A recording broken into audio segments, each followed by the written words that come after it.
नमस्कार दोस्तों, इस लाइव में आपका स्वागत है और डॉक्टर कुमार गणेश, अंक ज्योतिषी और अंग ज्योतिष विशेषज्ञ। डॉक्टर साहब, आपका बहुत बहुत स्वागत है। और इस लाइव का इंतजार था काफी दिनों से, मतलब जब से धुरंधर रिलीज हुई और मैंने अपनी बातें रखी, तो बहुत सारे दर्शक हैं जो आपको सुनना चाहते हैं और बाकायदा ये पूछा भाई कि कहाँ है डॉक्टर साहब। तो मैंने कहा भाई अब नवरात्र चल रहे हैं और इन दिनों में वो फिल्म देखेंगे नहीं, पूजा पाठ रहती है, तो नवरात्र के बाद में हम इस पर डॉक्टर साहब के विचार जान पाएंगे। तो आज हम ज्योतिष की बात तो हम पहले भी कर चुके थे। आपने बताया था कि भाई ये फिल्म बहुत बड़ी जो है सफलता इसको मिलने वाली बॉक्स ऑफिस पर जी। और धुरंधर से कहीं आगे जाएगी। तो निश्चित रूप से जिस तरह से बॉक्स ऑफिस आया है, जो चल रहा है, 12-13 दिन से ज्यादा हो चुके हैं इस फिल्म को रिलीज हुए और रिकॉर्ड पे रिकॉर्ड बन रहा है। मतलब हर दिन जब आंकड़े आते हैं तो बताता है कि एक नया रिकॉर्ड सामने आया है। तो हम उन पर तो नहीं जाएंगे, लेकिन सबकी दिलचस्पी इस बात में कि आपको फिल्म कैसी लगी, आप इस फिल्म को किस तरह से एनालाइज करते हैं। और भी बहुत सारे बिंदु हैं, हम उन पर बीच बीच में आते रहेंगे। लेकिन सबसे पहले मैं ये जानना चाहूंगा आपसे कि आपका फर्स्ट इंप्रेशन क्या रहा जब आप फिल्म देखने गए, आपने फिल्म देखी, फिल्म खत्म हुई और फिल्म में तो सारे क्रेडिट्स के बाद तक एक सीन है, रुका रहना पड़ता है वहां तक भी, तो है ना। हाँ, तो आप भी रुके रहे जी। तो भाई मैं यही जानना चाहूंगा कि सबसे पहले तो आप बताइए फिल्म आपको कैसी लगी, बाकी दूसरे मुद्दों पे आते हैं। रवि जी, आप और सभी आदरणीय मित्रों को जय श्री राम, प्रणाम। और जहां जी तक रहा प्रणाम, सवाल जय श्री कि राम। फिल्म कैसी लगी, तो फिल्म वाकई धुरंधर, अच्छा, ओके। वाकई धुरंधर। दो हम्म। तीन चीजें हैं रवि जी, फिर हम्म। मैं आपको हैंड ओवर करूंगा माइक। जी दो जी। तीन चीजें हैं। हमारे पुराणों में एक कथा आती है जी और मैं बीकानेर वाला हूं, इसलिए उस कथा के साथ मेरा बहुत गहरा संबंध है।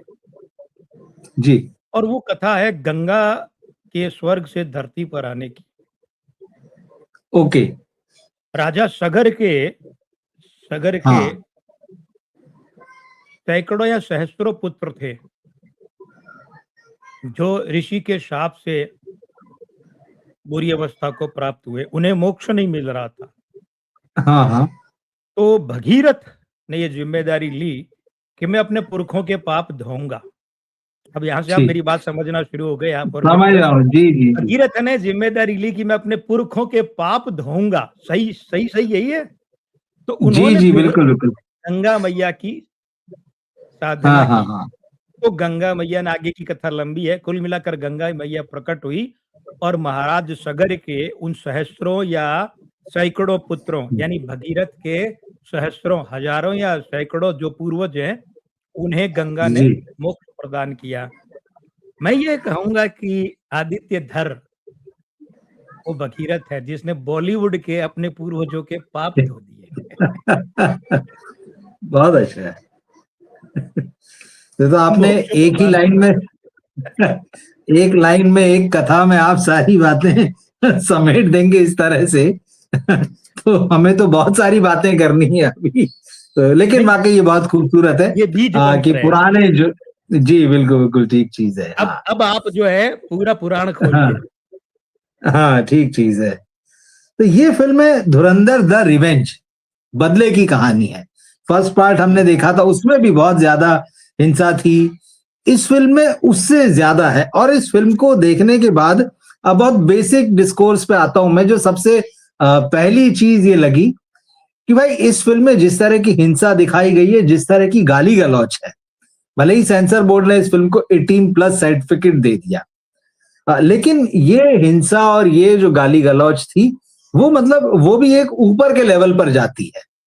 तो कई जगह पर ऐसा लगा फिल्म देख के कि यार ये कुछ ज्यादा है। इसे मतलब आम दर्शक जो है उसको झेलना थोड़ा सा कई बार मुश्किल होता है इस तरह, क्योंकि बहुत सारी महिलाओं ने भी फिल्म देखी। जब मैं पेड प्रीव्यू में देखने गया था, लोग फैमिली के साथ भी आए, बाकायदा महिलाएं भी थी और महिलाओं का रिएक्शन बहुत पॉजिटिव नहीं था। उन लोगों के लिए उतनी ज्यादा हिंसा देखना और जिस तरह की गाली गलौज, कुछ गाली गलौज में तो बाकायदा एक्शन भी थे।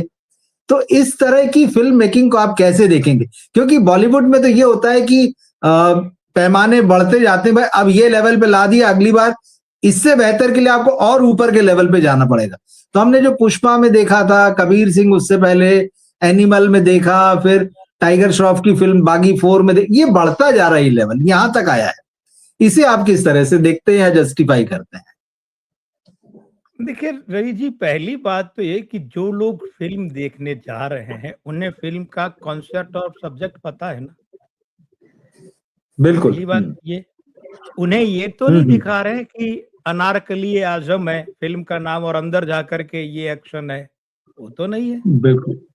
दूसरी बात मैं ये कहता हूँ, मैं 2-3 चीजों पर आता हूँ।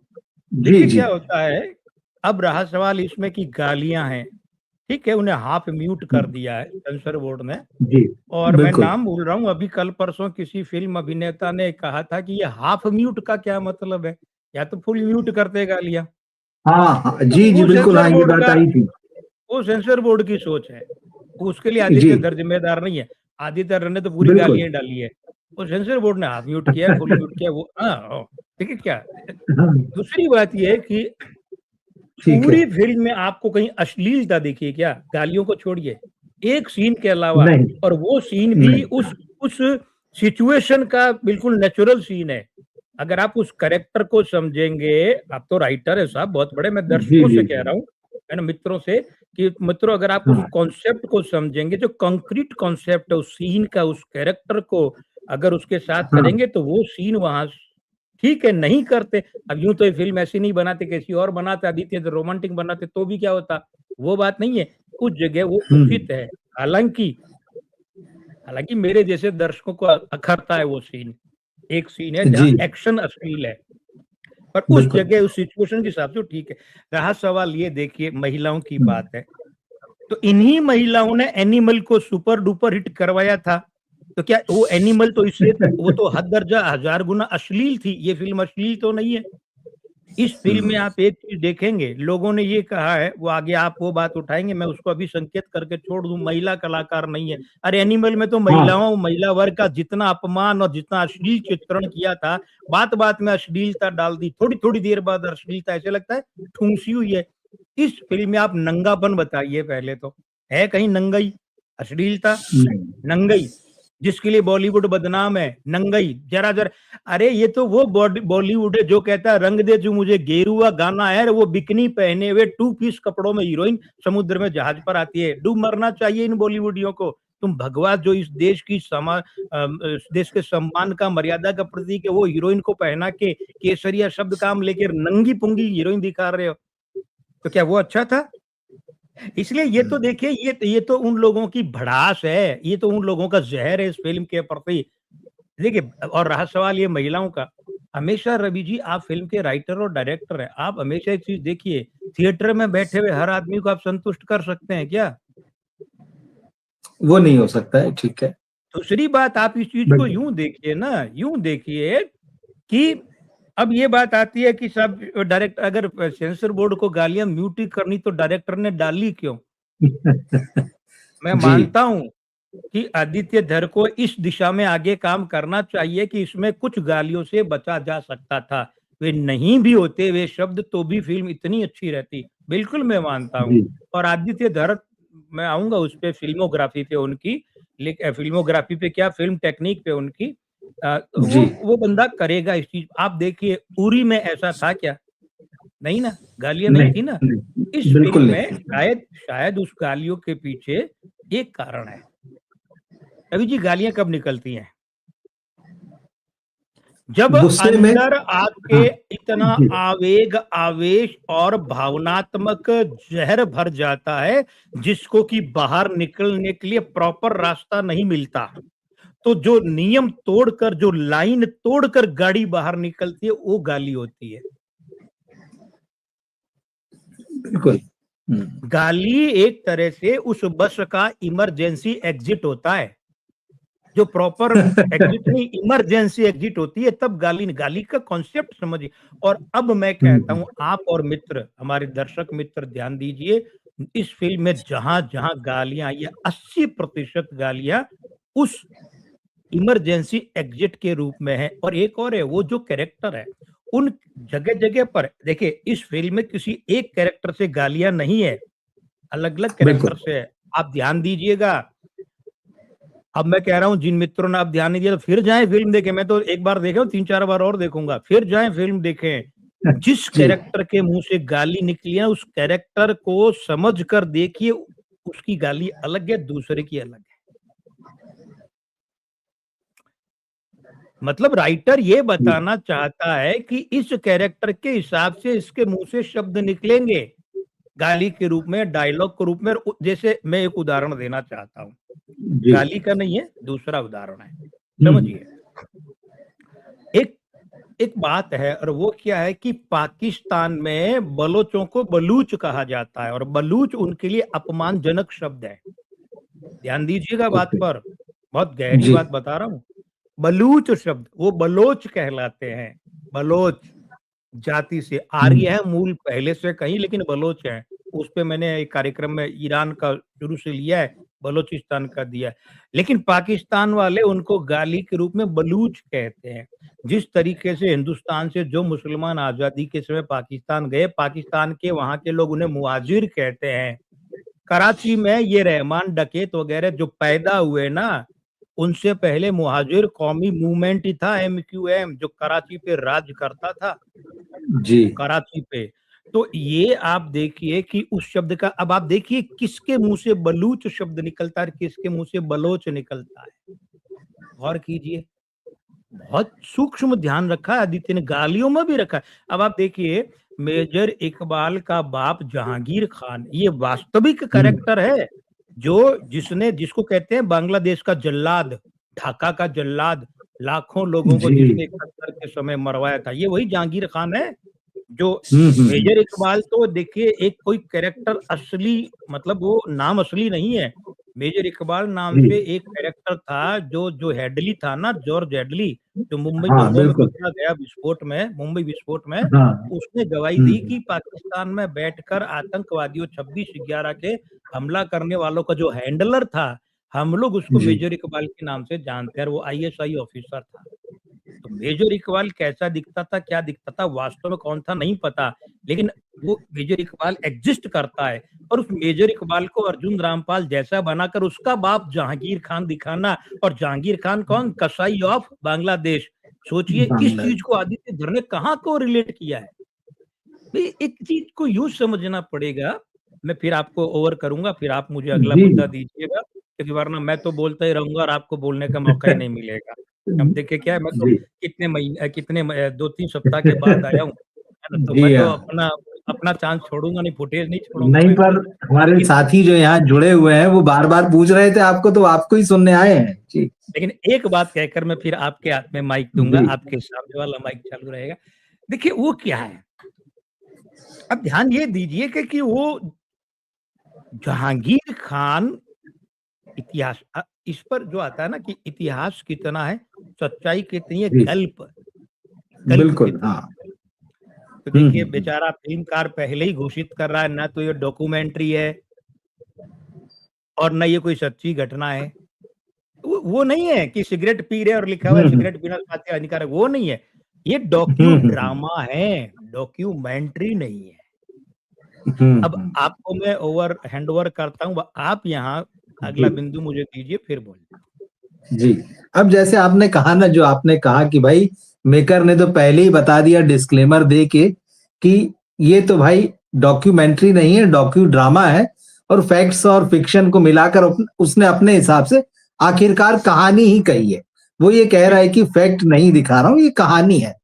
लेकिन इसी फैक्ट और फिक्शन को लेके जो बड़ी बहस इस फिल्म के बाद हुई, पहली फिल्म में बहुत सारी चीजें जो थी सरकार को लेके, राष्ट्रवाद को लेके, वो बड़ी अंडर करंट थी और बड़ी खूबसूरती से जो है लोगों ने उसको खूब पसंद किया। इस बार लेकिन चीजें बहुत सतह पर दिखती हैं। देशभक्ति या राष्ट्रभक्ति से ज्यादा सरकार भक्ति या नेता भक्ति दिखाई देती है। जिस तरह से मोदी जी 2 बार आते हैं, या जिस तरह से नोटबंदी का को यहाँ पर जस्टिफाई करते नजर आते हैं, क्योंकि उस वहां जस्टिफिकेशन के मुकाबले फिर जो आरबीआई के आंकड़े हैं कि भाई काला धन को लेकर की 99 पॉइंट कितना 7% है वो पैसा वापस आ गया था। ये जो चीज, अब फिर इसको प्रोपोगंडा कहा जाता है कि आप एक तरह की चीजों की तरफ बायस्ड हैं और ये प्रोपोगंडा फैला रहे हैं, चीजों को जस्टिफाई कर रहे हैं, जिसने इस देश के आम आदमी को कतारों में खड़ा किया, बहुत सारी मुश्किलें पैदा कर। तो वो राष्ट्रभक्ति और देशभक्ति से कब ये फिल्म सरकार भक्ति करने लगती है या नेता भक्ति करने लगती है, इस पर आपत्तियां उठी हैं और इस पर सवाल उठे हैं। इसको आप किस तरह से देखते हैं? रवि जी, सबसे पहले तो मैं चलिए प्रोपेगेंडा शब्द को ही पकड़ लेता हूँ। जी जी। ठीक है। प्रोपेगेंडा शब्द जो है वो लैटिन भाषा से जन्मा है और उसका अर्थ है उसका लैटिन भाषा मूल शब्द है प्रोपेगेरे। प्रोपेगेरे अच्छा। का मतलब होता है फैलाना, फैलाना। ठीक ठीक। है। हाँ, प्रोपेगेरे माने फैलाना। हेलो। ओके। दूसरी बात है प्रोपेगेंडा जो है वो होता है किसी विचार विशेष, अवधारणा विशेष को फैलाना। अंग्रेजी ओके। में 70-80% शब्द तो लैटिन से ही आए हैं ना, अक्षर शब्द लैटिन से ही है, तो उसका मतलब फैला विचार। ठीक है। लेकिन क्या होता है, प्रोपेगेंडा शब्द को धुरंधर फिल्म के मामले में लोगों ने भ्रष्ट कर दिया, इसके निंदकों ने। उन्होंने इसको दुष्प्रचार शब्द के अर्थ में काम लेना शुरू कर दिया प्रोपेगेंडा को। प्रोपेगेंडा का मतलब दुष्प्रचार नहीं होता, किसी विशेष विचारधारा, विशेष विचार, विशेष संवाद को फैलाना। क्या गलत है? ओके। एक बात बताइए रवि जी, क्या इस फिल्म से पहले कभी किसी भी फिल्म में प्रधानमंत्री के क्लिप इस्तेमाल नहीं हुए? हुए हैं, बिल्कुल हुए हैं। कितने गिनाऊं? यहाँ भी तस्वीरें। 2 हाँ हाँ। दर्जन से ज्यादा जी। फिल्में तो अभी मैं गिनवा सकता हूँ एट द स्पॉट, और याद करके गिनाऊंगा तो मैं 3 दर्जन से ज्यादा गिनवा दूंगा। और ओके। 1922 के बाद में अगर हम देखें, चलिए छोड़िए, 42-40 के बाद में देखें, तो ये जो पिछले इतने वर्षों, इन वर्षों में मैं दिखा दूंगा 4 दर्जन से ज्यादा फिल्में जिनमें ओरिजिनल क्लिप पीएम की दिखा। एक बात बताइए, इसमें प्रधानमंत्री कह रहे हैं क्या कि धुरंधर फिल्म जाके देखो? कौन से क्लिप भाई जिसमें नोटबंदी का ऐलान कर रहे हैं, तो इसमें क्या मोदी का प्रचार है? पहले तो ये बताइए। इंदिरा नेहरू बात ये नहीं है कांग्रेस भाजपा की, जो प्रधानमंत्रियों के जब फिल्मकारों को लगा है तो उन्होंने दिखाया है ना। अब दिल्ली दूर नहीं एक फिल्म थी जिसमें बच्चों को जी। प्रधानमंत्री से मिलने जाने दिखाते हैं, मिलने जाने, दिल्ली में प्रधानमंत्री से मिलने जाते हैं बच्चे, तो उसमें जवाहरलाल नेहरू उस समय प्रधानमंत्री थे, तो उन्होंने कहा था मुझे शूट मत करो। तो उसमें इस तरीके से दिखा जैसे प्रधानमंत्री सामने खड़े हैं, मतलब प्रधानमंत्री की जगह कैमरा लगा दिया और बच्चे उधर आ रहे हैं निकट में, पहले प्रधानमंत्री यहाँ खड़े हैं। उनके अलावा बहुत जगह इस्तेमाल किया, ओरिजिनल क्लिप इस्तेमाल की है। और ये तो छोड़िए, ये जो बीच में एक फिल्म आई थी प्रभास की जिसमें वो ज्योतिषी बने हैं, वो इंदिरा गांधी को बाकायदा इंदिरा बताते हैं गांधी। आपके साथ ये होने वाला क्या था, सीतारामम फिल्म थी क्या वो? यस। हाँ, नहीं, सीतारामम नहीं। राधे श्याम। राधे हाँ। राधे श्याम राधे ऐसी श्याम। कुछ थी शायद। हाँ। बिल्कुल और बिल्कुल। फिर हाँ तो उसमें इंदिरा गांधी का ओरिजिनल क्लिप बताते हैं ना, तो क्या वो ज्योतिष का प्रोपेगेंडा हो गया? पहली बात तो प्रोपेगेंडा शब्द ये लोग समझ नहीं रहे, ये दुष्प्रचार कह रहे हैं। अरे भाई, इसका अर्थ था प्रचार। ठीक है, तो पहले तो मैं इसे खारिज करता हूँ। दूसरी बात नोटबंदी की, जी। प्रधानमंत्री इसमें 2 बार आते हैं। दूसरी बात नोटबंदी की, जी। तो भाई इसमें अगर इस फिल्म ने दिखाया है नोटबंदी का, तो फैक्ट है। फैक्ट ये है कि इतने हजार करोड़ रुपए हिंदुस्तान में आ चुके थे और 60,000 करोड़ नेपाल में आकर अटके हुए थे, हिंदुस्तान पहुंचे नहीं थे। और मैं आप मित्रों को, रवि जी आपके अलावा मित्रों को बताना चाहता हूँ, आप तो जी। सजग पत्रकार, आपको पता होगा, उस समय राष्ट्रीय जनता दल लालू प्रसाद यादव के एक सांसद ने संसद में, लोकसभा में खड़े होकर कहा था कि जब आपको पता है कि मैं अभी की बात नहीं कर रहा, मैं कर रहा हूँ यूपीए जी। गवर्नमेंट के समय की, नकली नोट आते हैं, तो आप उनको वहीं क्यों नहीं रोक सकते नेपाल में? तो चिदम्बरम ने कहा साहब हम तो बाहर कैसे रोक सकते हैं, हम तो अंदर आते हैं तो कार्रवाई कर सकते हैं और फिर से पाकिस्तान की संप्रभुता पर आंच आएगी। इस देश की जनता ने वो नपुंसक राष्ट्रीय नेतृत्व भी देखे हैं जो बेबस होकर के देश के लोगों को बर्बाद करते देखते थे, होते देखते थे। अब अगर मोदी सरकार ने ये नोटबंदी की, तो देखिए ये तो सबको पता है कि उत्तर प्रदेश के बूचड़ खानों में पाकिस्तान के अवैध नोट खपाए जाते थे, क्योंकि वहां कैश का लेन देन होता था। ये जो बक्कर खाने है ना, बक्कर खाना मतलब बूचड़ जी। खाना। जी। बक्कर खाना मैं बता दूं, पाकिस्तान के इलाके में बोला जाता है बक्कर खाना, बाकी जगह बूचड़ खाना ओके। बोला जाता है। जैसे पाकिस्तान वाले बाहर को बाहिर बोलते हैं, बाहिर क्यों बोलते हैं कि बे, उसके बाद अलीफ, फिर हे, और फिर छोटी मात्रा आती है, फिर रे आता है, तो बाहिर तो वो छोटी मात्रा लिखते नहीं है, तो उसको बाहिर और बाहर दोनों बोलते हैं। ये उर्दू लिपि का मामला है, मैं भी जानता हूँ ये, ओके। है ना? ये जी। ये तो मैं भी जानता हूँ, मैंने भी कोई टाइम में और कुछ में लिखता भी था। देखिए क्या है, अब इस हाँ। बात को यूँ समझिए, अब रिज़र्व बैंक पर आते हैं। रिज़र्व बैंक ने कहा इतना प्रतिशत पैसा वापस आ गया, बिल्कुल सही है। अरे जो 60,000 करोड़ रुपया था वो आया कहाँ था? आया ही नहीं था, वो तो नेपाल में अटका हुआ था। ये देखिए इस फ़िल्म में क्या दिखाया है, इस फ़िल्म में दिखाया है कि जी, 60,000 करोड़ रुपए बर्बाद हो गया खरानी बंधुओं का, खरानी भाइयों का। बिल्कुल। अगर वो उत्तर प्रदेश के बक्कर खानों में, बूचड़ खानों में आ जाता तो अतीक उसको खपा देता, फिर बर्बाद कहाँ होता? ये जो जैसी सूचना मिलती है कि 60,000 करोड़, 19,000 या 16,000 तो आ गया, पहुँच चुका हिंदुस्तान, जी। वो यूपी में। हाँ, यूपी चुनाव, उसके बाद बिल्कुल। 60,000 करोड़ रुपया रवाना किया जा रहा है, तो वो जो सान्याल, मैं अब बार-बार अजीत डोभाल बोलूँगा, जो अजीत जी, डोभाल है, तो वो कहते हैं अब तुरंत इसका कुछ करना पड़ेगा क्योंकि अगर ये रुपया यूपी पहुँच गया तो खेल खत्म। फिर नहीं इसको कंट्रोल कर सकते, फिर तो बूचड़खानों में बँट जाएगा, फिर कहाँ करोगे? तो वो हिंदुस्तान में पैसा एंटर ही नहीं हो, तो वहाँ से तो एग्ज़िट हो जाए और यहाँ एंटर नहीं हो, तो काफ़ी पैसा वहाँ से निकला, यहाँ पहुँचा नहीं और बीच में वो नोटबंदी हो गई। तो खरानी बंधु जो है ना, अब देखिए फ़िल्म में ये दिखाया गया है कि वो हमज़ा ने उसको गिरा के मारा, वो मरा ऐसे ही था, जी, ट्रांसफ़ार्मर भी अटक के मरा था। लेकिन एक ये भी बिल्कुल, कहानी बिल्कुल। है कि आईएसआई ने उसको मरवा दिया। तो ठीक है, लेकिन मरा ऐसे ही था। कैसे? हाँ, उसके ट्रांसफ़ार्मर पर वीडियो भी है उस समय के। जी, हाँ, हाँ, हाँ। तो ये जो रिज़र्व बैंक के आंकड़े हैं, वो इस फ़िल्म में काट कहाँ रहे हैं? नहीं है ना, विरोधाभास का है, बात तो सही है। इस फ़िल्म ने कहाँ हुँ, दिखाया कि 60,000 करोड़ रुपए हिंदुस्तान में आ गए और वो नहीं पकड़े गए और रिज़र्व बैंक ने पूरे लगभग पूरे दिखा दिए थे। देखिए, नोटबंदी से जुड़े कई माइनस पॉइंट हैं। ये फ़िल्म नोटबंदी पर आधारित नहीं है पहले तो, नोटबंदी इसका बहुत छोटा-सा उतना ही हिस्सा है जितना अतीक अहमद को दिखाया है। और एक बात और है, ये पेट में दर्द किन लोगों के हो रहा है? एक बात बताइए, जिन लोगों को लगता है कि यार ये तो गलत दिखा रहे हो, अरे महान लोगों, आईएसआई के साथ रॉ मिलकर ऑपरेशन करती है विदेशों में और आईएसआई का जो आईएसआई की हीरोइन है वो धनंगी होकर रॉ के एजेंट के साथ में गाने गा रही है 2 कपड़ों में, ढाई कपड़ों में, डेढ़ कपड़ों में और रोमांस हो रहा है। तब तुम्हारी आँखें झुकी नहीं? तब तुम्हें लगा नहीं ये क्या दिखा रहे हो? हमारी एजेंसियों का मज़ाक उड़ा रहे हो? तब नहीं लगा? ये जलन किसके पेट में हो रही है? पेट में जलन, माथे में जलन, दिल में जलन, इन लोगों के जलन ही जलन हो रही है। देखिए, ये प्रोपेगेंडा यानी फैलाना, प्रचार नहीं, दुष्प्रचार तो ये लोग कर रहे हैं इस फ़िल्म के विरुद्ध में क्योंकि पहली बार मैंने क्या कहा, मैंने बिल्कुल शुरू में कहा था, जी, ये भगीरथ है। इसने अपने बॉलीवुड ये हाँ, पूर्वजों के पाप धो दिए गंगा लाकर। कैसे? रवि जी एक बात बिल्कुल, बताइए, बिल्कुल। बात जी, जी, बताइए। मुग़ल-ए आज़म आपने भी देखी, जी, रज़िया सुल्तान आपने देखी।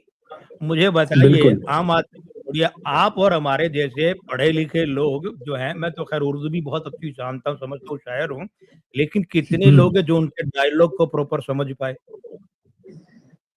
रज़िया सुल्तान तो इसी चक्कर में पिट गई कि डायलॉग सर के ऊपर से थे उसमें। अब लेकिन सुनिए, मुग़ल-ए आज़म में भी बहुत बिल्कुल, हाँ।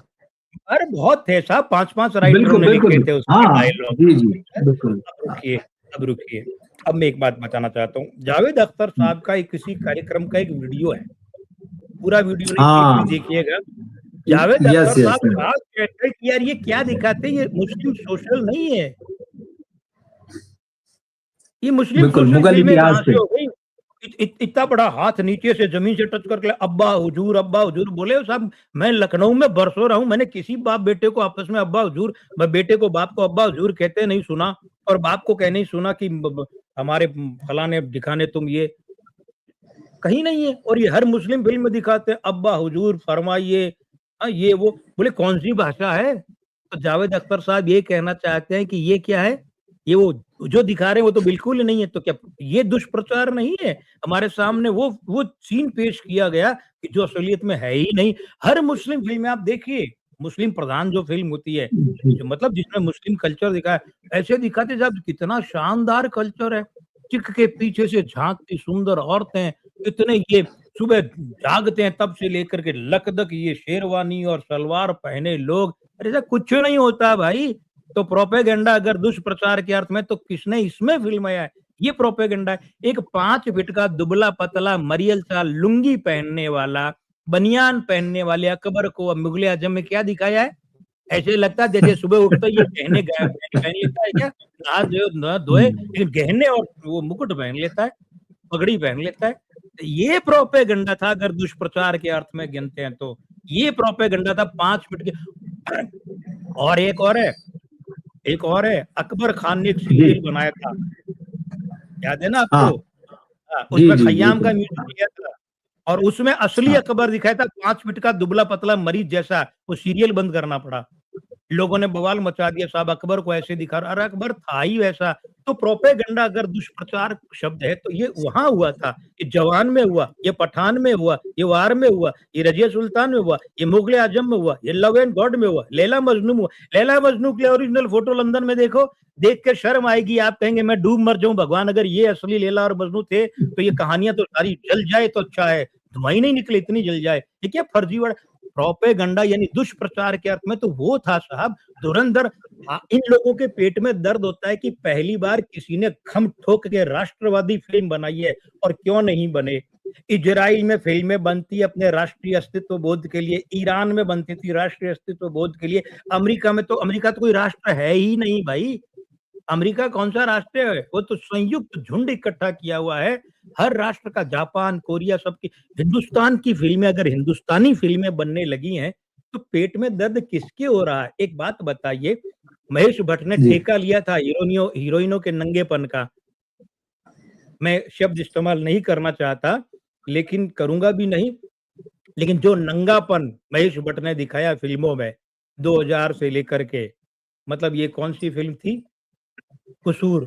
कसूर फ़िल्म से जो अच्छा पथभ्रष्ट महेश भट्ट हुए हैं, कसूर, वो लीजा रे, आफ़ताब और आशुतोष राणा बिल्कुल वाली, बिल्कुल हाँ कसूर जो बिल्कुल उनके बिल्कुल वो हाँ टीवी चैनल एंकर था, उस सुहेब इलियासी पर आधारित थी वो, है ना? उस पर आधारित बिल्कुल थी वो। हाँ हाँ, तो तब से महेश भट्ट का जो भ्रष्ट का मामला हुआ है, जितनी अश्लीलता, नंगई दिखाई इस आदमी ने, तो तब क्या आप खुश हो रहे थे? वो दुष्प्रचार नहीं था, वो गंदगी नहीं थी, धुरंधर में गंदगी कहाँ है? और रहा सवाल अगर राष्ट्रीयता बोध की फ़िल्म आती है और हिंदुस्तान के लोगों के भीतर एक राष्ट्रीयता बोध का संचार होता है और अगर वो अपने दुश्मनों को पहचानने की कोशिश करता है, कर रहा है, इस देश का आम आदमी और एक फ़िल्मकार ये करवा रहा है, तो उसमें गलत क्या है? रवि जी, सबसे बड़ी दिक्कत क्या होती है? सबसे बड़ी दिक्कत ये होती है कि एक बात कहनी है हमको इस देश के मुख्तियारों से संभल के रहना, अपने घर में छिपे हुए गद्दारों से। अभी परसों मैंने एक खबर देखी है, परसों नहीं कल ये खबर जी देखी है कि जिसमें एक बहुत पढ़ा-लिखा जो है मुसलमान वो स्लीपर सेल के रूप में पैसा इकट्ठा कर रहा था यूपी में और वो पैसा वहाँ आईएसआई का एजेंट था, वहाँ भेज रहा था और ये आतंकवादियों को भेज रहा था। ये स्लीपर सेल कौन होते हैं? जो हमारे देश के अंदर हैं। A soldier never on holiday वो फ़िल्म जो साउथ जी पर आधारित है, वो देख लीजिए हिंदी हाँ वाली। हाँ उसमें अक्षय क्या कुमार की दिखाते हैं जी स्लीपर सेल का जो ताना-बाना है, वो असल में वो दिखाया। बिल्कुल अब आप बताइए स्लीपर सेल आप बाहर के दुश्मनों को बड़े आराम से पहचान ये शत्रु बोध अगर हमें आदित्य धर ने करवाया इन 2 फ़िल्मों के माध्यम से, तो क्या गलत किया? ये जो पठान, जवान, वार जैसी फ़िल्में तो हमें अफ़ीम देकर सुला देती है कि आइए सही तुम्हारा दोस्त है। आइए सही तुम्हारा दोस्त है, आइए सही के एजेंट के साथ तो तुम रोमांस करो। अरे यही मेजर इकबाल और यही लोग थे ना, जो हमारे जवानों के सिर काट कर ले गए और अपने सेनाध्यक्ष को भेंट किए थे। तो क्या ऐसे में जवान, पठान और वार फ़िल्में हमें अफ़ीम देकर नहीं सुलाती है? और ध्यान दीजिए, जिस देश के राष्ट्राध्यक्ष या नेता, मंत्री अफ़ीम लेके सो जाए कोई बात नहीं, लेकिन जिस देश की आम जनता अफ़ीम खाकर सो जाती है ना, मदान धोकर राष्ट्र तब बर्बाद होते हैं। शासकों के बर्बाद होने से राष्ट्र बर्बाद नहीं होते, तो कुर्सियाँ बदलती रहती हैं। इसीलिए धुरंधर फ़िल्म में जो दिखाया है पहली बात तो ये कोई नेता भक्ति की फिल्म, इसमें कहाँ मोदी भक्ति है। और रहा सवाल है कि जहांगीर खान के मुंह से एक डायलॉग दिलवाया, अरे वो चाय वाला फला फला करके हमारे अंदर फट गया। हाँ, वो तो 2 बार आता है उस तरह। हाँ नेचुरल बात है भाई, इसमें मोदी भक्ति कहाँ है। और फिर पूरी फिल्म में मुझे जो कहते हैं नेता भक्ति है, उनका वो उनको डरते हैं, वो इतने डरपोक हैं, वो साफ साफ ये भी नहीं बोल पाते कि मोदी भक्ति है। क्यों नहीं बोल, कौन से नेता भक्ति, तो मैं बोल देता हूँ, इसमें कहाँ मोदी भक्ति है भाई। दिखाओ तो सही कोई एक चीज उठाकर कि मोदी भक्ति है। और रहा सवाल है कि जहांगीर खान के मुंह से ये जो संवाद है, अब कोई कहेंगे क्या वाकई जहांगीर खान जो है वो, चलो जहांगीर खान एग्जिस्ट करता है ये तो सही है, लेकिन जहांगीर खान ने क्या वाकई ये सारे संवाद बोले हैं। तो मुझे एक बात बताइए, इतिहास में एक प्रसंग आता है, मैं बहुत बड़ी बात कहने जा रहा हूँ, कई लोगों को जी चुभेगी, वे तो चुभे प्रमाण है भाई। कलिंग का युद्ध होता है, लाखों सैनिक मारे जाते हैं, मारे जी। जाते हैं ना। अशोक, जी तो अशोक, हाँ सम्राट अशोक, हाँ। उसके बाद अशोक अपने कमरे में अकेला सोचता है, कक्ष में सोचता है, और कीजिएगा, अशोक सोच रहा है, ये हुआ, बहुत बुरा हुआ, ऐसा हुआ, वैसा, उसका हृदय परिवर्तन होता है। किसने सुना था वो? मैं ऐतराज उठाता हूँ, आज सवाल उठाता हूँ इस मंच से, किसने सुना था कि अगर वो बोलता तो भी किसने सुना था? वो विचार कर रहा है, सोच रहा है, ये कहाँ से कल्पना लाए भाई। लाखों लोगों के हत्यारे अशोक को तुमने महान शांतिवादी सिद्ध करके अशोक महान बना दिया। मैं प्रश्न चिन्ह लगाता हूँ, और आज नहीं, मैं तो बरसों से लगा रहा हूँ, शोध करके लगा रहा हूँ। साबित करो कि ये बात सत्य है। अकेला अपने कक्ष में और सोच रहा था, तुमने इतिहास में उसको महिमामंडित करके बना दिया। ये तो बेचारा फिर भी आदित्य धैर्य कहता है कि कल्पना का सहारा है। तुम तो इतिहास के नाम पे परोसते जा रहे हो भाई। और अकबर और मुगलों का तो मैंने चीरहरण कर ही दिया, बता ही दिया कि किस तरीके से प्रोपेगेंडा, अगर दुष्प्रचार है तो वो हिंदी फिल्मों में, मैं बाहर नहीं जा रहा हूँ फिल्मों से, फिल्मों में ही आया हूँ। और उसी अशोक को सुनिए, चलो मान लिया हमारी संस्कृति में भारतीय मनीष यानी कि अशोक महान, मैं सम्मान करता हूँ, उनका राज चिन्ह आज भी हमारे देश का राज चिन्ह है। तो सुनिए, हाँ 2 टके के गली छाप गेटअप वाले में, गली छाप जो आदमी उस गेटअप में शाहरुख खान ने अशोक का किरदार निभाया था, क्या वो बेइज्जती नहीं थी? संतोष सीवन के भाई जो हैं, जी। सरोज सीवन के डायरेक्टर थे। संगीत, बहुत संगीत सिवन, है, हाँ संगीत संगीत सीवन, बहुत सिवन, बड़ा नाम, बहुत बड़ा नाम, बिल्कुल। फिल्म के डायरेक्टर थे। और करीना कपूर अधनंगी सी 2 कपड़ों में, क्षमा कीजिएगा शब्दों के, लेकिन सच्चाई यही है, झरने के नीचे नहा रही है, सन सननन है, और शाहरुख रोमांस कर रहा है। ये अशोक को दिखाया था, एक पट्टी यहाँ बांध दी और सम्राट हो गए। ये था प्रोपेगेंडा, अगर था दुष्प्रचार तो ये था। देखिए, वो तो मैंने अशोक के एकांत में सोचने पर प्रश्न चिन्ह खड़ा किया, वो एक अलग बात है। लेकिन जी अशोक एक महान योद्धा, महान मतलब बहुत बड़ा योद्धा था, और हमारे जी, भारतीय नोटों में, संस्कृति में, सरकार में स्वीकृत है ना, बिल्कुल। वो एक अलग बात है, मेरा प्रश्न चिन्ह, लेकिन ये एक अलग बात है। तो इसको शाहरुख खान के उस फिल्म को आप देखिए, वो क्या था। तो ये फिल्म नेता भक्ति कौन सी। और फिर मैं ये कहता हूँ, मैं तो खम ठोक के कह रहा हूँ, धुरंधर द रिवेंज, बोलचाल में उसे बार बार धुरंधर 2 बोलूंगा, जी पूरे जी नाम की जी। जरूरत नहीं है। धुरंधर 2 में जो ये दिखाया है, जो जो ऐतराज कर, अतीक को क्यों दिखाया, अच्छा तो क्यों नहीं दिखाए, पहले तो ये बताओ। देखिए रवि जी, मैं उन लोगों की बात नहीं कर रहा जो जी भोजन में होकर आते हैं, फिर कहते हैं गुलाब जामुन का साइज छोटा था, मैं उनकी बात नहीं कर रहा। हाँ हाँ। वो तो हर जगह गुलाब जामुन उनके मुंह का साइज लेके बनाएंगे क्या? गुलाब जामुन हम्म, बनाए, आप खाइए, तो उनकी बात नहीं कर रहा, वो छिद्रान्वेषी लोग हैं। लेकिन ये है कि क्यों नहीं दिखाया जाए, जब एक कड़ी जुड़ रही है। अतीक अहमद जो है, उसने कबूल किया है बाकायदा, और डीजीपी यूपी का बयान है, ध्यान रखिएगा, हम्म। डीजीपी की बात कर रहा हूँ, किसी जी कांस्टेबल की बात नहीं कर रहा, रंगरूट की बात नहीं कर रहा। डीजीपी यूपी का बयान है कि उसने कबूल किया था कि उसके आईएसआई के साथ संबंध थे, वो नकली नोटों का कारोबार तो पुष्ट हो गया। और एक बात और बता दूं, इस फिल्म में एक सीन है, उस सीन पर गौर कीजिएगा, कोई प्रोपेगेंडा दुष्प्रचार नहीं है। हालांकि मैं फिर कहूँ, प्रोपेगेंडा का अर्थ होता है प्रचार, दुष्प्रचार नहीं होता। लेकिन कोई दुष्प्रचार नहीं। देखिए क्या होता है कि जैसे नोटबंदी लागू होती है, बाकायदा है, सच्ची बात, नोटबंदी लागू जी होती है तो मेजर इकबाल एक फर्जी नाम है, असली नाम नहीं है, हाँ लेकिन एग्जिस्ट बिल्कुल। करता है। मेजर इकबाल का फ़ोन जाता है अतीक के पास और अतीक का फ़ोन होता है सर्विलांस पर और सर्विलांस रिपोर्ट यूपी पुलिस को डीजीपी को जाती है। तो फ़ोन पे बाकायदा मतलब सही-सही शब्द क्या है वो पुलिस के रिकॉर्ड में और मैं एक आपको एक और बता दूँ, आदित्य धर ने अंदरूनी स्रोतों से बाकायदा बैकअप फीडबैक लिया है, बैकअप नहीं फीडबैक और हम्म, लेकर ये स्क्रिप्ट लिखी है, इसलिए प्रामाणिकता के बहुत पास में है ये संवादों के एक-एक शब्द, ठीक है? तो वो रिकॉर्डिंग डीजीपी वो साझा हुई वहाँ क्योंकि डोभाल साहब की नज़र थी उस पर। ये डोभाल साहब ने हाँ, वो डोभाल साहब के पास पहुँची, वो लेकर वो डीजीपी के पास पहुँचे। यहाँ एक थोड़ा-सा बिल्कुल। कसर है हम्म, या थोड़ी-सी कसर है। इसमें हम्म, वो जो प्रशांत कुमार साहब हैं जिनको ये मूंछों वालों को डीजीपी ब ये उस समय लिखा है। डीजीपी नहीं, हाँ ये बाद में बने जी थे अच्छा। डीजीपी। ये थोड़ा-सा एक टाइमलाइन का फ़र्क है। ये मूंछों वाले जो हम्म, शायद प्रशांत कुमार नाम है इनका, है ना? तो हम्म, ये नाम भूल रहा हूँ मैं लेकिन ऐसा ही कुछ नाम है, कुमार शब्द आता है इनके। ये मूंछों वाले जो हैं, जो दिखाते वो डीजीपी उस जी समय नहीं थे, ये बाद में उस समय कोई और था। ये टाइमलाइन की थोड़ी चूक है। चूक है जो भी है, तो वो बताते अब क्या करना है, तो ये अतीक वाला जो मामला है ना, ये बिल्कुल सही बताया और इसमें एक सीन और पहले जो ऐतराज़ उठ रहे हैं, मैं आपके कहे बिना ही बता दूँ जो है, उसको जी ड्रग्स का कारोबार बताया है, तो वो तो खुद कहता था मैं करता उसके प्रमाण पड़े यूपी पुलिस के पास में। अब वही कहते हैं साहब ऐसा है कि फिर पहले कार्रवाई क्यों नहीं, तो पहले बचाने वाली सरकारें थी। अरे जिसके कुत्ते से प्रदेश का मुख्यमंत्री हाथ मिला के फ़ोटो खिंचाता है, आप उसको उम्मीद करते हैं कि वो सरकार उसके खिलाफ कार्रवाई करेगी? और बिल्कुल। अतीक अहमद अब ये कहते सब मुसलमानों को दिखाए। अरे मुसलमानों को तो शर्म आनी चाहिए कि अतीक अहमद मुसलमान था। मैं कह रहा हूँ ये अतीक को ऐसे ओरिजिनल दिखाना मुसलमानों का अपमान नहीं है, क्योंकि अतीक मुसलमान था, ये मुसलमानों का दुर्भाग्य है। कैसे? अरे मदरसे की छोटी-छोटी बच्चियों को उठवा लेता था वो और उसका भाई अशरफ।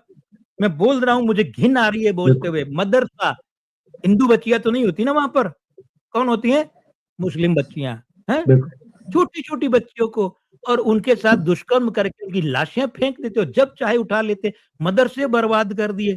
उसने तो अपने अत्याचारों से मुसलमानों को भी नहीं छोड़ा साहब, वो मुस्लिम नेता, मुस्लिम मुखिया नहीं था, वो रावण था रावण और रावण के भी कुछ उसूल थे, तो मुसलमानों को तो शर्म आती होगी, ये अतीक मुसलमान था, काश वो नहीं होता, क्योंकि उसने तो मुसलमानों को भी नहीं बख्शा। तो अतीक का ये सही-सही चित्रण पहले तो सही है और दूसरे उसके बाद में ये मुसलमानों का अपमान नहीं है भाई, ये धर्म पर आक्षेप है ही नहीं। इसको धार्मिक दृष्टिकोण से वही लोग देखते हैं, जिन लोगों को ऐतराज़ होता है कि सिंघम अगेन में साहब मुस्लिम आतंकवादी क्यों दिखाए? अब तो भैया पाकिस्तान में हिंदू आतंकवादी कहाँ से लाओगे?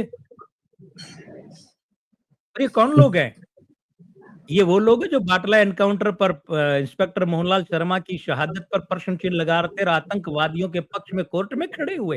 ये वो और उनके गुर्गे हैं। ये वो है हर्षमंदर जैसे नक्सलियों के समर्थक को एनएससी सोनिया गांधी की नेशनल एडवाइजरी कमेटी में शामिल किया तब इनको नहीं दिखा राष्ट्र को चोट हो रही है। धुरंधर फिल्म में सच्चाई दिखे असल में क्या है रवि जी, इस फ़िल्म के माध्यम से आदित्य धर ने बिल्कुल नाज़ुक और सही जगह पर चोट की है, सब बिलबिला गए हैं, सब बिलबिला गए। आप एक बात देखिए मैं प्रश्न चिन्ह लगाता हूँ, करण जौहर जैसलमेर अपनी फ़िल्म की शूटिंग करने गए, पूरा थिएटर जी। बुक किया जैसलमेर का, रोशन हम्म, टॉकीज़ है, संतोष टॉकीज़ है ऐसे करके है, हम्म, 40 एक साल पुराना थिएटर है वो, वहाँ बुक किया, फ़िल्म देखी, तारीफ़ की। करण जौहर का ये हृदय परिवर्तन मुझे अच्छा लगा। लेकिन करण जौहर के अलावा ये अपने आप को बॉलीवुड के माई-बाप समझने वाले हीरो, निर्माता, निर्देशक ये कौन-सी दुनिया में दुबके हुए हैं? बिल्कुल। दुष्प्रचार तो ये करते थे ना, दुष्प्रचार तो ये करते हैं कि रॉ के ऑफिसर को बताते हैं वो गद्दार है, रॉ के एजेंट को बताते हैं वो गद्दार है। इनकी हिम्मत नहीं हुई कि पाकिस्तान के एजेंट को आईएसआई को ज़िम्मेदार ठहराए जबकि वो वाक़ई ज़िम्मेदार है। 5 सिर काट कर हमारे जवानों के आईएसआई ले गई। ये जो चुप बैठे हैं, जो एक बॉलीवुड या अफ़ीम गैंग है, डायरेक्टर सितारे, हीरो, हीरोइन इन सब का ये चुप क्यों बैठा? इन्होंने उस पर फ़िल्म बनाने की क्यों नहीं सोची? इन्होंने कंधार अपहरण कांड पर फ़िल्म बनाने की इस तरीके से सटीक फ़िल्म क्यों नहीं सोची? इन्होंने नोटबंदी पर क्यों नहीं? नोटबंदी क्या राष्ट्रीय हित के लिए नहीं था? नोटबंदी देखिए कमियाँ हर सिस्टम में होती है रवि जी, कमियां हर जी सिस्टम में होती है। लोकतंत्र सबसे कम कमियों वाले सिस्टम का नाम है। पहले तो मैं ये बता दूं, जिन लोगों को राजनीति शास्त्र नहीं पता वो जाकर वो पढ़ ले। लोकतंत्र क्या है? सबसे कम कमियों वाला सिस्टम, व्यवस्था। लेकिन इस बात को, अच्छा वो लोग अभी तक चुप हैं। ऐसे लगता है वो अफीम खाकर सो गए हैं और वो तब जागेंगे जब धुरंधर 2 जो है वो 2000 करोड़ रुपए 6 महीने में कमा कर, और वो फिर वो टीवी पर भी आ जाएगी और वो और आंकड़े और इधर-उधर। देखिए, ये तो मैंने फ़िल्म के कांसेप्ट की बात की है और उन धारणाओं की धज्जियाँ उड़ाई है जो फ़िल्म को दुष्प्रचार बताती है। ठीक है? ये तो अवधारणात्मक बात की है मैंने। मतलब फ़िल्म का कांसेप्ट यही क्यों है? अब रुकिए, अब तनिक आइए फ़िल्म पर। जी। रवि जी, हम्म, आपने हज़ारों फ़िल्में देखी है, सैकड़ों नहीं हज़ारों, अपने जी रिव्यू बिल्कुल। में। ऐसी-ऐसी फ़िल्में भी देखी हैं मजबूरी में जो देखना चाहते ही नहीं थे और देखने के बाद भगवान से कहा होगा, प्रभु ये सज़ा मानव होने की दी है तो कोई बात नहीं। है ना? सही है ना? जी लेकिन एक बात बताइए, इतनी डिटेलिंग में कमबख्त कौन डायरेक्टर राइटर काम करता है जितना धुरंधर में किया है? डिटेलिंग। ये देखिए, तो हाँ मैं फ़िल्म की टेक्निक पे आ रहा हूँ। देखिए क्या है, बिल्कुल सबसे बिल्कुल पहले हाँ क्या होता है, इस तरीके की फ़िल्मों के लिए आपको चाहिए कैरेक्टराइज़ेशन, पात्रों का चयन। जी चरित्र के लिए पात्र चुन, याद होगा आपको इमरजेंसी फ़िल्म जो है उसकी बात जब हम कर रहे थे तो मैंने आपसे कहा था फ़िल्म पिटेगी वगैरह, वो तो अलग बात, ये भी कहा था, हाँ ये कंगना रनौत इंदिरा गांधी के रूप में चयन ही गलत हुआ है। ठीक है। मैंने नाक वगैरह बताई थी, आवाज़ बताई, नाक बताई, आँखों का तीख, ठुड्डा, ये हड्डी-वड्डी सब बताई ना मैंने, जी जी बिल्कुल है हाँ ना? हाँ और आप जानते हैं अंग ज्योतिष के हिसाब से बात करें और आप लोग फ़िल्म के उसके कास्टिंग के हिसाब से बात करें, मैं तो कई ऐसे कास्टिंग डायरेक्टर हैं जिनकी बतौर अंग ज्योतिषी मदद करता हूँ कि ये कैरेक्टर है तो ये आदमी को फाइनल करो मेरी तरफ से। देखिए क्या है, ठीक इस फ़िल्म में एक छोटे से छोटे कैरेक्टर पर भी कितनी बारीकी से मेहनत की गई है। उसको नक्काशी से उभारा गया। 2 तरह की मूर्तियाँ होती हैं रवि जी। एक मूर्ति होती है जो जी पत्थर में सिर्फ़ सामने उकेरी होती है। सिर्फ़ सामने, हाँ पीछे पत्थर होता है, सिर्फ़ सामने, बिल्कुल जैसे हम्म, मैच होते हैं, हम्म, है ना? वो जी फ़िल्में तो वो है जिन फ़िल्मों को हम कह देते हैं कि साहब ये फलाँ इतिहास प्रधान फ़िल्म है ना?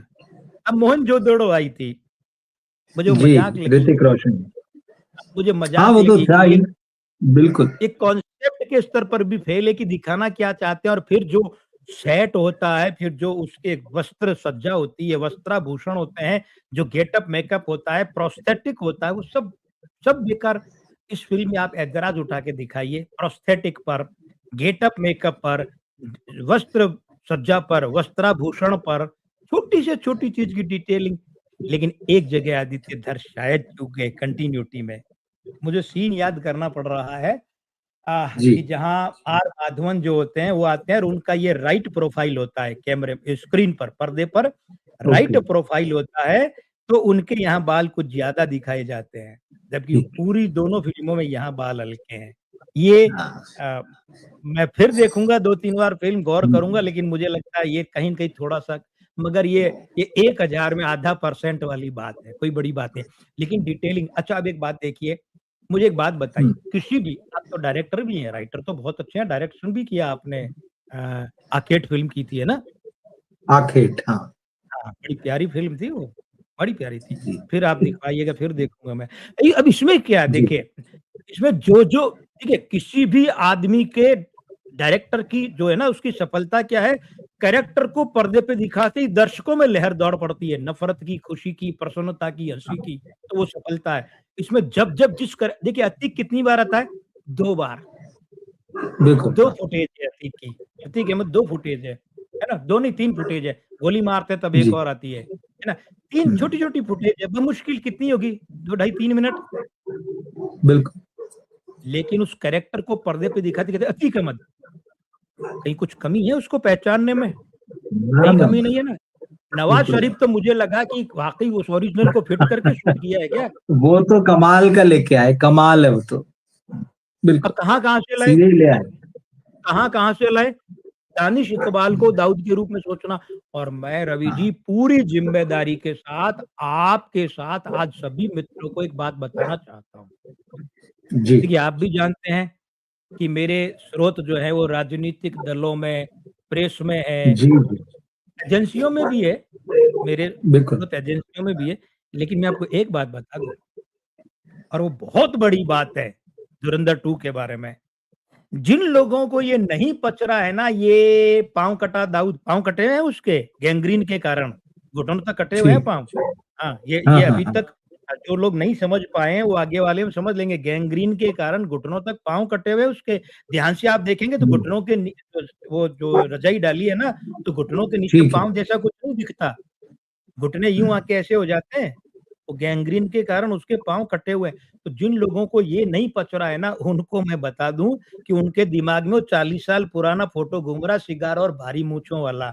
या उसके बाद में हाँ, 20-25 साल पहले एक फ़ोटो आया था, मूँछें साफ है और काला कोट है, नीचे सफ़ेद वो सलवार और पहने हुए बिल्कुल। अपने स्विमिंग पूल के पास में, बस एक वही फ़ोटो आया।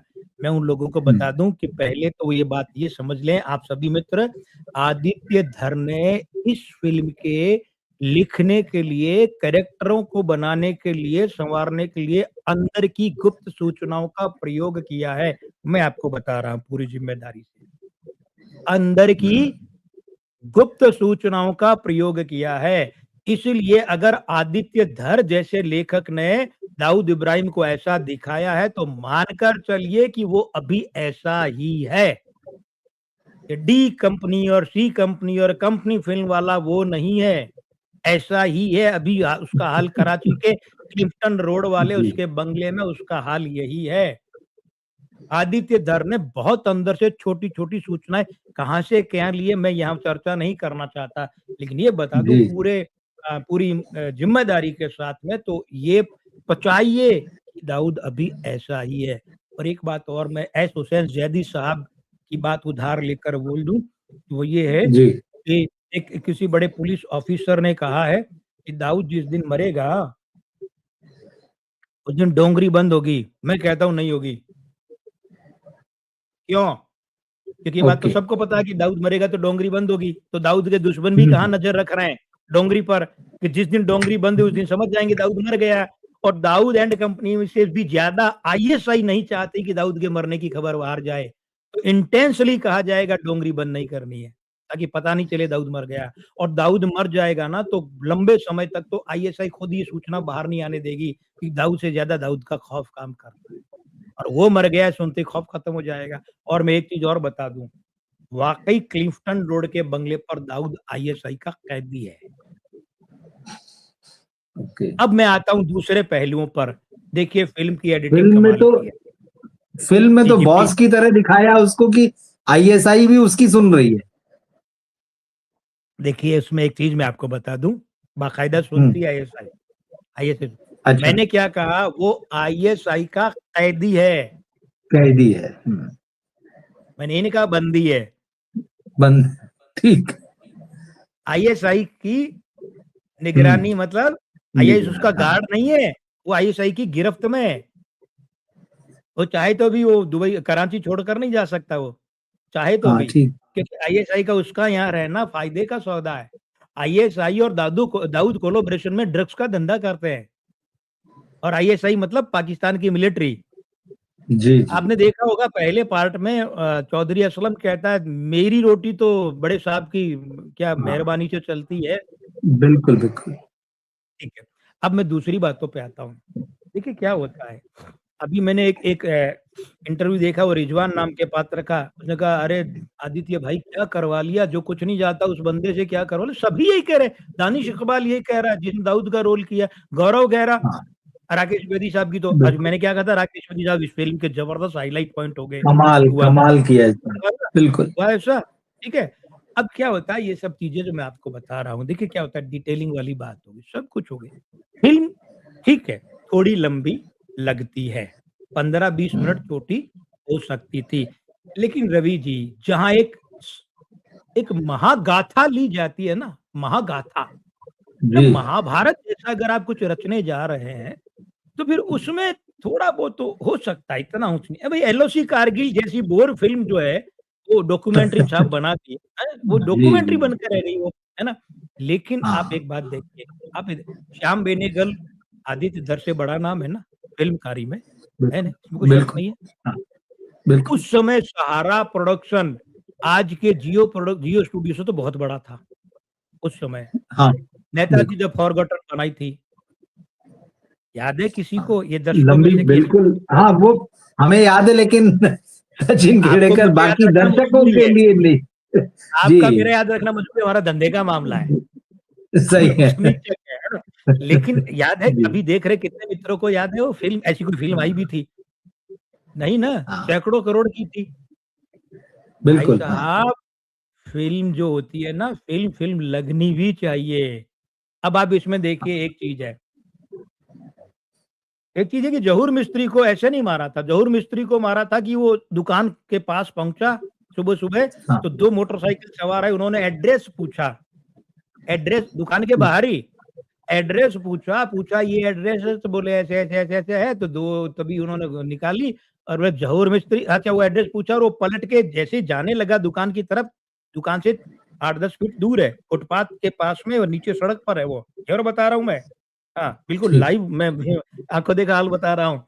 तो उन दोनों ने क्या, हेलमेट पहने हुए हैं, उन दोनों ने वो गन निकाली, गन निकाल के बोले ज़हूर मिस्त्री, वो चौंका, क्योंकि होता है ना अवचेतन में आपका असली जी, नाम बिल्कुल। सुन के हाँ, ज़हूर मिस्त्री चौंका, खट, खट, खट, खट वहीं खत्म। ये वो दौड़ा-दौड़ा कर मारना और वीडियो कॉल पे दिखाना ये हाँ, सब नहीं था, लेकिन ये भी क्या होता है कि एक लेख सिनेमैटिक। की ये, क्योंकि वो डॉक्यूमेंट्री नहीं दिखा रहे, लेकिन ये जो दिखाए देख के ज़्यादा दर्शकों को रोमांच होता है। सरल शब्दों कहूँ तो मज़ा आता है। फ़िल्म वो जो रिवेंज है ना? दर्शकों को मज़ा, है ना? अब देखिए ऐसा है, एडिटिंग बहुत कमाल की है। ये एडिटिंग उनके साले साहब ने की है ना? क्या नाम था? हाँ, वही बच्चा उन्हीं भाई हाँ, नाम मुझे 22 याद तेईस नहीं। जी, 24 जी, साल का बिल्कुल। बच्चा। हाँ, हाँ, बिल्कुल। अरे क्या गज़ब! एडिटिंग तो देखिए, मैं तो कहता हूँ इस आदमी को पुरस्कार मिला। सेट डिज़ाइनिंग, अब देखिए कितना कमाल की, हम पहले भाग के लिए बात कर चुके हैं, इसलिए मैं ज़्यादा नहीं करूँगा। कर चुके वो हैं। बिल्कुल, लियारिंग का बिल्कुल। वही सेट है, सेट डिज़ाइनिंग कमाल है। प्रोस्थेटिक, क्या गज़ब का प्रोस्थेटिक किया है भाई! और छोटे-छोटे इस फ़िल्म में शिरानी कितने कम बोलते हैं, बलोच नेता, कितना कम हाँ, बोलता है, लेकिन खामोश आँखें और सारी चीज़ें हैं। अब इस फ़िल्म में वो शिकायत तो है, संगीत वाली तो सब ओरिजिनल म्यूज़िक संगीत का नहीं है, ओरिजिनल म्यूज़िक नहीं है, लेकिन इस पर आदित्य धर को ध्यान देना चाहिए, क्योंकि ऐसी फ़िल्मों में अगर ओरिजिनल मीठा संगीत डाल दिया जाए, हुँ, तो फिर वो सही एक बात है। अलग ही आनंद हो जाता है। मगर शायद ये सोचकर कि कहीं फ़िल्म का ट्रैक स्लो नहीं पड़ जाए, हो सकता है इस कारण से ऐसा किया हो। हाँ, लेकिन जो बैकग्राउंड में गाने इस्तेमाल किए, बड़े अच्छे इस्तेमाल किए हैं। और एक और बात है, जो सीन चल रहा है ना, उस सीन के पात्र, सिचुएशन के हिसाब से आप अगर बैकग्राउंड में बज रहे गाने को कनेक्ट करेंगे, तो आपको आनंद आएगा, यार ये आदमी जी, डायरेक्टर है या डायरेक्टरों का बाप है। ऐसे किशोर कुमार का कभी दोस्त ने मारा, कभी दुश्मनी ने मारा, घेला मौत जी, से नहीं है मुझे ज़िंदगी ने मारा। ये जो वो बोल रहे हैं तो बहुत धीमे बोल चल रहे हैं, गौर कीजिए डायलॉग में। और वो चुप होते हैं तो वो गाना तेज़ होता है, तो उसको समझिए, गज़ब का इस्तेमाल। यानी किशोर कुमार के अलग-अलग फ़िल्म के इस गाने को, 85 का गाना है, 84-85 की फ़िल्म का, उस गाने को आकर 20 साल बाद इस्तेमाल करना। हाँ, लेकिन एक चीज़ मुझे अखरती है, आदित्य धर से कहूँगा, अरे प्रभु! ये जो आप गानों के बीच-बीच में बकवास टाइप के चीखते-चिल्लाते रीमिक्स, जो रैप वाले बोल डालते हो, ये रैप वालों के नाम पर क्यों दुष्कर्म करते हो गानों के साथ? यार ये मत किया करो आदित्य धर। ये बड़ी शिकायत है। कैरेक्टर बहुत बढ़िया है, कैमरा बहुत बढ़िया है, सब कुछ अच्छा है। लेकिन लेकिन ये है कि इस बंदे ने बिल में पानी डाल दिया, अब देख लीजिए कितने साँप-बिच्छू बाहर निकलते हैं। और सबसे बड़ी बात हाँ, ये है, जो मैं लिखूँगा, जो मैं बोलूँगा, जो रजनीकांत साहब ने करी, बाप ऑफ बॉलीवुड। देखिए, उन्होंने ठीक किया। आदित्य धर हाँ, ने प्रियदर्शन से सीखा। मैं बिल्कुल। प्रियदर्शन का चरम मानता हूँ, सजाए काला पानी, मोहनलाल वाली फ़िल्म, अंडमान हाँ, निकोबार, सेल्युलर जेल वाली। बिल्कुल। अब वो फिल्म चली नहीं, लेकिन देखिए, मैं आदरणीय मित्रों से भी निवेदन करूँगा 10 बार देखिए उस फिल्म को, देखकर आपको बिल्कुल। गर्व होगा कि हिंदुस्तान में ऐसी फिल्में बनी हैं, चली नहीं और बात है, और ऐसे डायरेक्टर हैं। प्रियदर्शन कौन? सजाए काला पानी वाले, उनसे सीखा। अब आप देखिए, सजाए काला पानी में जो छोटे-छोटे फुटनोट लेकर के कैरेक्टराइज़ेशन है ना, आदित्य धर में वो हुँ, हुँ। प्रभाव दिखता है। दूसरी बात, इन्होंने राम गोपाल वर्मा से सीखा, तो राम गोपाल वर्मा बिल्कुल। से बढ़िया हिंदुस्तान में अंडरवर्ल्ड को फिल्माने वाला कोई डायरेक्टर है ही नहीं। अब तो नहीं है। आदित्य धर हो गए, लेकिन इनसे पहले देखिए, मैं राम गोपाल हाँ, वर्मा का आलोचक हूँ, आपको पता है। मैंने कई बार उनकी आलोचना की है, जो बातें गलत लगी। बिल्कुल। लेकिन उस बंदे की हाँ, जो चीज़ है साहब, क्योंकि अब मेरी कोई निजी दुश्मनी थोड़ी है, तो जहाँ अच्छी बात है वहाँ तारीफ़ करूँगा और खुलकर करूँगा। अंडरवर्ल्ड को फिर कहता हूँ फिल्माने में जो छोटी-छोटी सूक्ष्म कला है, वो राम गोपाल वर्मा के मुकाबले कोई नहीं था। अब आदित्य धर ने उस स्केल को पार कर लिया। बहुत-बहुत बधाई हो, चाहता हूँ 2000 करोड़, 2500 करोड़ ये फ़िल्म कमाए, अब ये कहाँ कमाई इसकी रुकेगी, मैं नहीं जानता। हाँ, लेकिन हुँ, इतना अवश्य कहूँगा, कोई दुष्प्रचार की ये फ़िल्म नहीं है, बाकायदा प्रोपेगेंडा है। प्रोपेगेंडा मतलब प्रचार है। जिन लोगों को प्रोपेगेंडा शब्द का सही अर्थ नहीं पता है, वो जाएँ सर्च करें, बिल्कुल है और होनी चाहिए। इस फ़िल्म की एक सोच है, ये फ़िल्म एक एजेंडा लेकर चलती है, तो भई हर फ़िल्म एक एजेंडा ही तो होती है। आपने आकेट फ़िल्म लिखी और डायरेक्ट की, क्या आपका एजेंडा नहीं था कि मैं फ़िल्म में कहना क्या चाहता हूँ? अगर डायरेक्टर कोई एजेंडा लेके फ़िल्म में चलता ही नहीं है, तो उससे बड़ा मूर्ख तो कोई है ही नहीं, क्योंकि एजेंडा का मतलब आप क्या रखना चाहते हैं, विचार क्या कहना चाहते हैं, तो वही तो फ़िल्म होती है। तो ऐसा कुछ नहीं है। देखिए, बॉलीवुड में मैं ये तो नहीं कहूँगा कि पहली बार राष्ट्रवादी फ़िल्म आई, शहीद फ़िल्म थी, मनोज कुमार बिल्कुल। साहब वाली, और भी आई हैं साहब, लेकिन मैं यही कहूँगा, पहली बार 2 ऐसी फ़िल्में आई है जिन्होंने बताया है कि राष्ट्रवादी दृष्टिकोण शुद्ध रूप से अपना कर भी बहुत बढ़िया मनोरंजन भी किया जा सकता है और सोई हुई आवाम को जगाया भी जा सकता है। कोई गलत नहीं है। एक बात और मैं कहकर, बल्कि 2 बातें कहकर विदा लूँगा अभी इस बात से। देखिए, जी। मनोज कुमार साहब वाली, कंवल शर्मा वाली शहीद फ़िल्म याद कीजिए। उसमें प्राण का हुँ, कैरेक्टर होता है चरण सिंह का, चरण सिंह या करण सिंह करके होता है, जेल में एक हुँ, कैदी हुँ। होता है। वो पूरी तरह जी। काल्पनिक पात्र है, पूरी तरह हुँ, काल्पनिक हुँ। पात्र है। लेकिन आप फ़िल्म देखेंगे तो आपको लगेगा, अक्खर बिल्कुल नहीं है, बल्कि आपको लगेगा, अरे! इससे तो इस फ़िल्म की मजबूती हो गई है। पूरी तरह काल्पनिक पात्र है और मनोज कुमार साहब बिल्कुल। चाहते थे प्राण साहब को किसी तरह से अटैच करूँ, इसीलिए वो लिखा गया पात्र। व्यक्ति को डालना था, लेकिन कहीं आपको ये नहीं लगेगा ये ठूँसा गया पात्र है, ठूँसा नहीं है।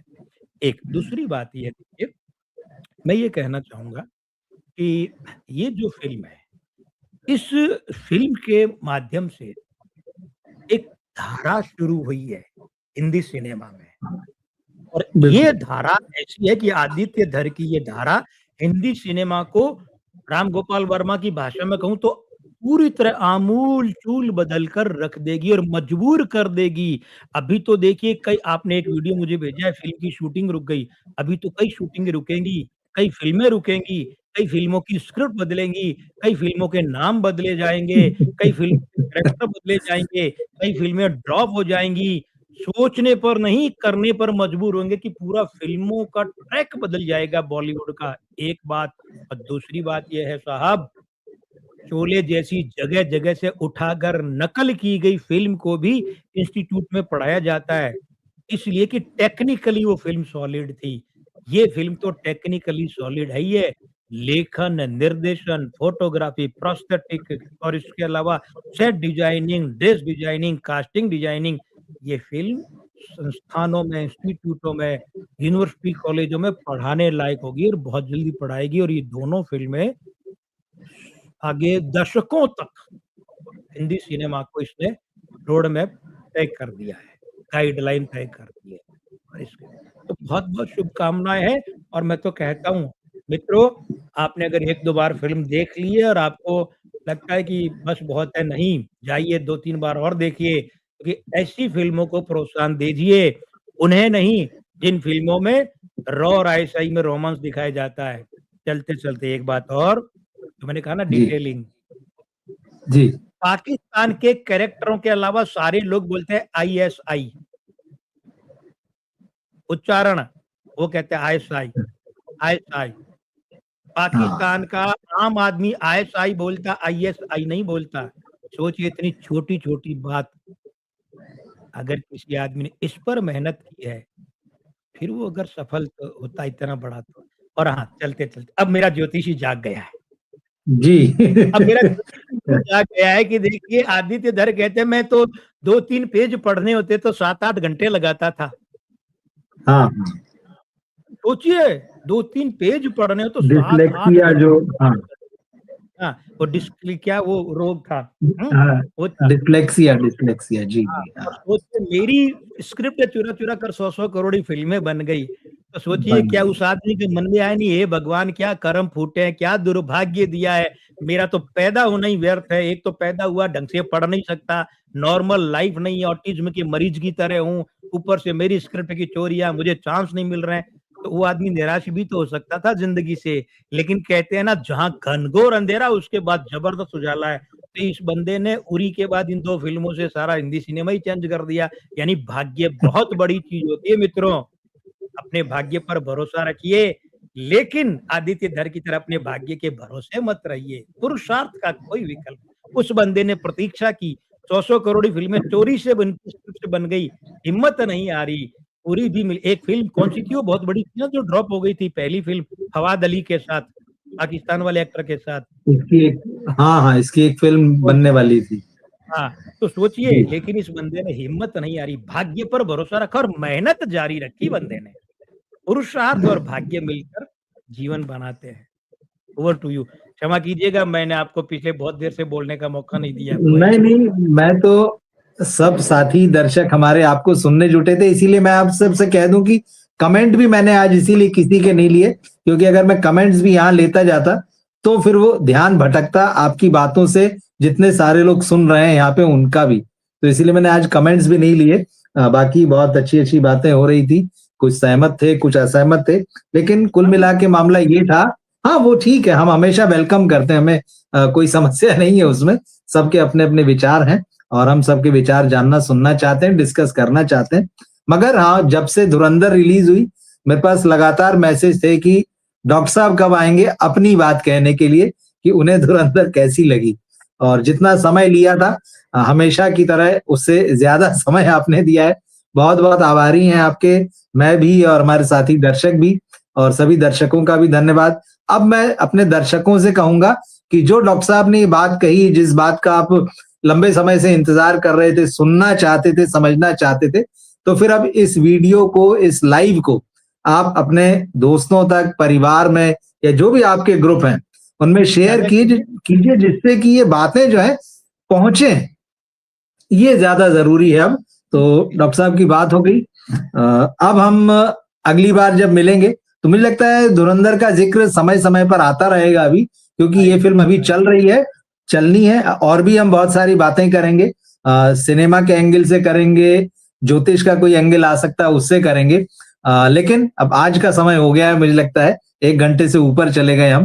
तो डॉक्टर साहब आपको बहुत-बहुत धन्यवाद, और सभी दर्शकों को भी बहुत-बहुत धन्यवाद। और हम रेगुलर रहेंगे, क्योंकि नवरात्रि थी तो इसलिए डॉक्टर साहब का अपना समय था उसमें, तो उसमें हम उसमें बिल्कुल खलल नहीं डालना चाहते, ना हम डाल सकते हैं। तो वो हो बस गया है, बस मित्रों मुलाकात से ये होगी। जी। निवेदन है कि जिस दिन हम आए हाँ। उस दिन फिर आईपीएल का मोह छोड़कर थोड़ा घंटा भर यहाँ बैठ जाइएगा। हाँ, मुझे लगता है कि बहुत सारे मित्र जो यहाँ हाँ, जुड़ते हैं वो आईपीएल नहीं देखते हैं, ये भी मैं नोट करता हूँ। फिर यहाँ आ मैं खुद, जाइएगा 1 आप तो घंटे खैर की फ़िल्म। रेगुलर देखते हैं, मैं कभी-कभी देखता हूँ, मगर ठीक है, हम मुलाकात होगी अगले हफ्ते फिर। सभी का बहुत-बहुत धन्यवाद। जय श्री जय राम। श्री राम। प्रणाम। प्रणाम।